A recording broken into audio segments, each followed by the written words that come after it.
Hello medicos, कैसे हैं आप सब। आई होप आप सब ठीक हो गए और आपकी स्टडीज़ भी अच्छी चल रही होगी। तो इस यूट्यूब चैनल पे हम बीएमएस रिलेटेड सारे टॉपिक्स कवर करेंगे सिलेबस वाइज।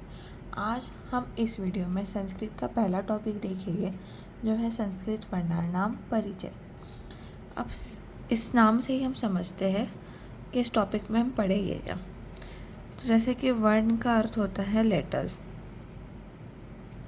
और परिचय का अर्थ होता है इंट्रोडक्शन। तो नाम से ही हमें समझ आ रहा है कि हम इस चैप्टर में संस्कृत को जो लेटर्स है उनका इंट्रोडक्शन पढ़ेंगे। अब जो ग्रुप ऑफ लेटर्स होता है संस्कृत के जो लेटर्स होते हैं उनका ग्रुप जब बनता है तब उसे वर्णमाला कहते हैं। अब इस वर्णमाला के दो हिस्सों में डिवाइड किया जाता है इसको, एक स्वर और एक व्यंजन। जैसे हम इंग्लिश में पढ़ते हैं वॉवेल्स और कॉन्सोनेंट्स, उसी टाइप का कुछ होता है स्वर और व्यंजन। अब स्वर की संख्या होती है 13 और व्यंजन की संख्या होती है 33। ये संख्या तो हमें याद करनी पड़ेगी। तो स्वर जो 13 होते हैं वो क्या क्या होते हैं वो पहले हम देखते हैं। अ, आ, ई, उ, री, ली, ए, आई, ओ, औ। और अब व्यंजन देखते हैं। व्यंजन होते हैं 33। वो होते हैं क, ग, घ, ड, च, छ, ज, झ, ञ, ट, ठ, ड, ढ, न, त, थ, द, ध, न, प, फ, ब, भ, म, य, र, ल, व, श, श, ह। अब इन स्वर और व्यंजन को मिला के बनता है ग्रामर। जो हमारा संस्कृत का पहला पेपर है, जो पेपर 1 होता है, उसमें वो पूरा ग्रामर बेस्ड है। इन द सेंस कि जो भी ग्रामर आएगा हमें वो पेपर 1 में ही आएगा। तो अब ग्रामर की ओर देखते हैं कि क्या होता है। उसे व्याकरण कहते हैं हिंदी या संस्कृत में। अब थोड़ा सा उसकी हिस्ट्री के बारे में जानते हैं। व्याकरण शास्त्र का और आदि ग्रंथ पाणिनि मुनि ने दिए। अब ये जो मुनि पाणिनि है इनका नाम भी हमें याद करना ज़रूरी है। उसके बाद महर्षि पाणिनि की तपस्या को देखकर नटराज शंकर इन्होंने इनको 14 सूत्र का उपदेश दिया। अब ये 14 सूत्र क्या थे? तो ये 14 सूत्र को माहेश्वर सूत्र कहा जाता है। और इस माहेश्वर सूत्र के ऊपर महर्षि पाणिनि ने अष्टाध्यायी नामक एक व्याकरण शास्त्र की रचना की। और इस माहेश्वर सूत्र को शिव सूत्र भी कहा जाता है। इसके बाद ये 14 माहेश्वर सूत्र क्या होते हैं देखते हैं। पहला ऐउण, फिर ऋलिक, फिर एओड़, फिर एओच, फिर हैवरट, फिर लन, फिर यम दड़नम, झबय, गर्दश, जवगर्दश, खफ छटत, कपय, शससर और हल। इन माहेश्वर सूत्रों को याद करना हमारे लिए बहुत ज़रूरी है।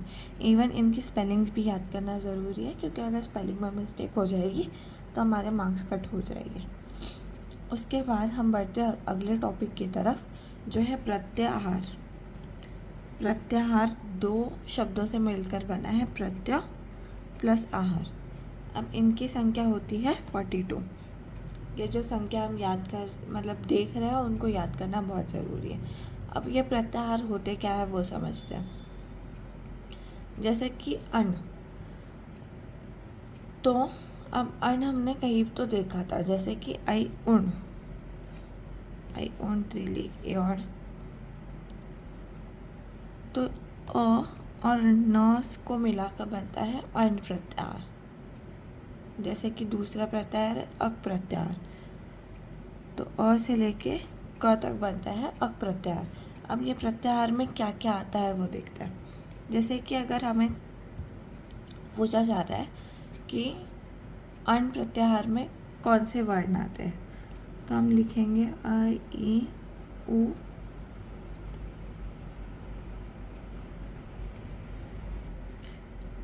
अ, ई ऊ न। पहले हम क्वेश्चन लिखते हैं, फिर उसके बाद देखते हैं कि इसमें कौन कौन से प्रत्याहार आते हैं। जैसे कि अगर आपको क्वेश्चन पूछ रहा है कि अण प्रत्याहार में कौन से वर्ण आते हैं, तो आप लास्ट वाला जो हलंत वाला है वो इंक्लूड नहीं करेंगे, बस फर्स्ट, सेकेंड और थर्ड जो लास्ट वाला होगा जिसमें हलंत होता है वो इंक्लूड नहीं होगा। जैसे कि दूसरा क्वेश्चन है अक प्रत्याहार, तो अक में भी आप आई उन प्लस त्रिलिख हो गया,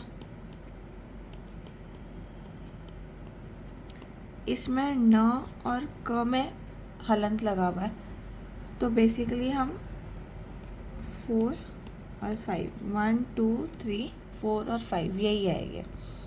तो हम एग्जाम्पल और देखते हैं इसके। अंत तो मैंने आपको बता दिया है कि इसमें 3 आएंगे। फिर इसके बाद हम देखते हैं ए औच, ए औच एच प्रत्याहार है ना, तो ए से लेके च तक कौन से आएंगे, आई से लेके च तक, तो इसमें आएगा ए और औ और च, तो आंसर हो गया हमारा 2। ये इंक्लूड नहीं होगा, इसमें ये इंक्लूड नहीं होगा। उसके बाद हम देखते हैं इक प्रत्याहार, इक में आएगा अ ई ऊ और न, और त्रिलिख। तो अब इक है ना, ई से स्टार्ट हो रहा है, तो ई के आगे के जो वर्ण होंगे ई ऊ न तो नहीं आएगा, त्रि और ली यही इंक्लूड हो गए, क नहीं होगा, तो हमारा आंसर हो गया 4।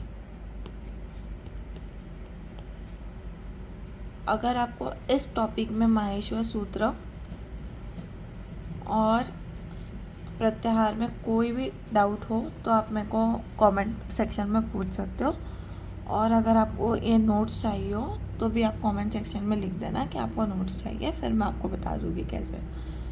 और अगर आपको वीडियो अच्छी लगी होगी तो लाइक करो, शेयर करो, सब्सक्राइब करो। Thank you.